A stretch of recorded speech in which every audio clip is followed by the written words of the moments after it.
Welcome to day 13. Saturday మనం ఒక market కి వెళ్ళాం. ఫస్ట్ టైం స్టాల్ కాబట్టి అసలు క్రౌడ్ ని మన స్టాల్ వైపు ఎలా పుల్ చేశానో అనేది ఈ రోజు వీడియోలో చూద్దాం. చూడండి, ఒక కస్టమర్ మన దగ్గర ప్రోడక్ట్ కొనాలి అంటే వాళ్ళకి ఒక స్ట్రాంగ్ రీజన్ ఉండాలి.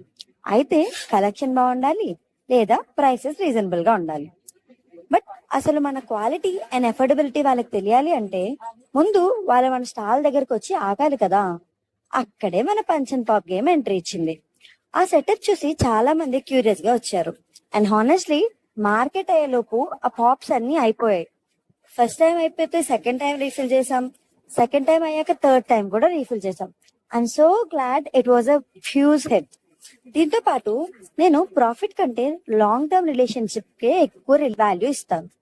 మన బ్రాండ్ గురించి వర్డ్ స్ప్రెడ్ అవ్వాలి అని చెప్పి ఒక చిన్ని పాపప్ కార్డ్ పెట్టాను.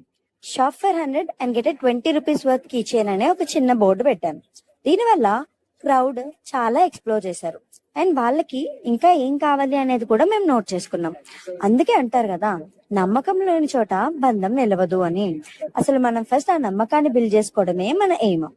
ఫస్ట్ స్టాల్ మేము అనుకున్న దానికంటే చాలా బాగా జరిగింది. ఇంకా సండే కూడా స్టాల్ ఉందండి. So stay tune for day 14. Thank you for watching.